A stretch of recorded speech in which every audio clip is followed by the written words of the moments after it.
In terms of we're hearing flashbangs, we're smelling the tear gas, seeing the gas clouds. That is all over here on the west side facing the Washington Monument. And as you look up there, all of the upper rows of the balcony, you see those neon yellow jackets of the Metro Police. So that is really controlled by the Metro Police. Everything down on the lawn here appears to be the demonstrators. Some of them are leaving. Some of them are very determined to continue this stand.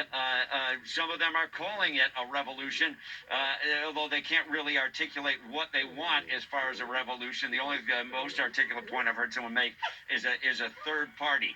So we're watching this develop and frankly wondering how long it will go before the Capitol Police decide, or if they will decide, to move people off the lawn here, Bill.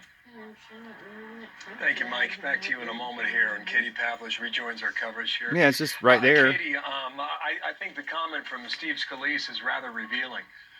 He said, I think it will. I am confident it will. Meaning that the House and the Senate will come back this evening and continue what they started, which is the pursuit of the Electoral College that begins today, January 6th, 2021. Pursuit. That would be a statement on behalf of lawmakers to say that I guess he means the goal of the Electoral College. With democracy, among other things, Katie. Yep.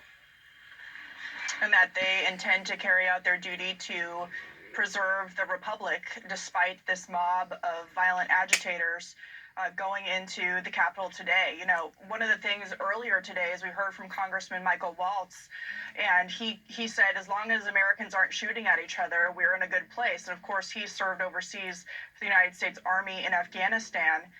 And then a couple of hours later, he called into the show and was getting looks like they're taking the Trump flag down, maybe, as the Capitol was being maybe overrun. Yeah, we started the day at 1 o'clock with lawmakers, Republicans disagreeing on whether they should object or certify the electoral votes, but they were doing it through their First Amendment rights, through debate on the floor of the Senate and in the House, and we are ending now going into the darkness with lawmakers having to come back into the Capitol after it was cleared out, after a woman has been shot and is in critical condition.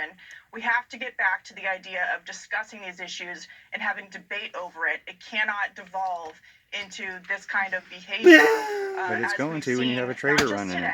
But over the course of the past couple of years, inside of our cities and now in Washington, D.C., and that's the only way that we're going to be able to move forward, is if we get back to discussion and debate about these issues. People listen to your discussion points, they just don't matter. Process, rather than deploying this kind of behavior.